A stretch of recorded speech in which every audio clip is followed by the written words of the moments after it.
Assalamualaikum warahmatullahi wabarakatuh. Jumpa lagi dengan saya. Kali ini saya akan mengajak viewers semua untuk melihat video TikTok Kak Anifa Suryani yang menanggapi perihal. Teman-teman, ada yang tahu ciri-ciri radikal? Ini dia. Yang pertama, tidak tahu nama-nama partai. Yang kedua, tidak mau pasang foto presiden dan wapres. Yang ketiga, tidak mau menghafal nama-nama menteri. Dan yang keempat, menyebarkan bahasa Arab. Kata siapa tuh? Mungkin banyak anak umat Islam yang subscribe media-media Islam daripada kita subscribe media-media maksiat. Paling tidak orang-orang yang menonton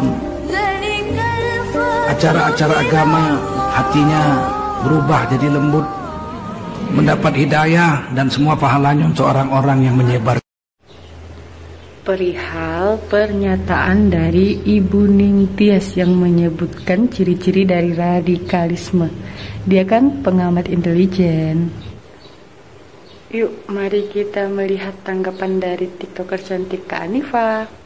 Teman-teman, ada yang tahu ciri-ciri radikal? Ini dia. Yang pertama, tidak tahu nama-nama partai. Yang kedua, tidak mau pasang foto presiden dan wapres. Yang ketiga, tidak mau menghafal nama-nama menteri. Dan yang keempat, menyebarkan bahasa Arab. Kata siapa tuh? Kata Ibu Ningtyas, dia kan pengamat intelijen.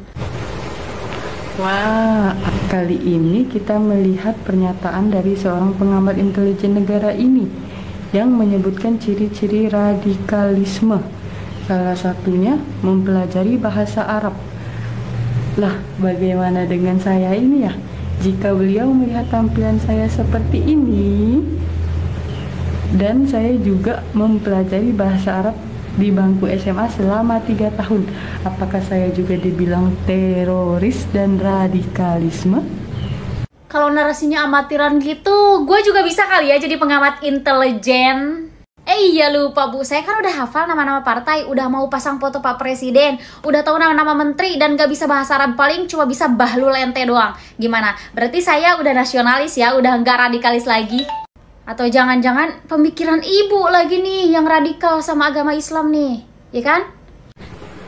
Sepertinya ibu ini sensitif sekali dengan Islam, bahasa Arab, sampai-sampai dikaitkan dengan radikalisme dan terorisme. Wah, seharusnya pemikiran petinggi negara tidak begitu. Orang-orang seperti saya dan Kak Anifa adalah sebagian kecil dari kaum milenial yang mencintai bangsa Indonesia ini. Kami bangga dengan presiden dan wakil presiden kami saat ini. Kami juga sedikit banyak menghafal menteri-menteri yang ada saat ini, dan kami juga mengetahui sedikit banyak partai politik yang ada di Indonesia. Tetapi kami sebagai orang Islam wajib mempelajari bahasa Arab karena kami mengaji dan sholat menggunakan bahasa Arab. Eits, jangan khawatir Bu, statement klarifikasinya udah diterima kok. Tapi lain kali kalau mau bikin statement itu mikir-mikir dulu, perbanyak baca dulu, perbanyak sharing dulu, ya kan? Soalnya apa? Kasihan guru bahasa Arab yang ngajar di MA, MTS. Radikal sekali mereka di mata ibu.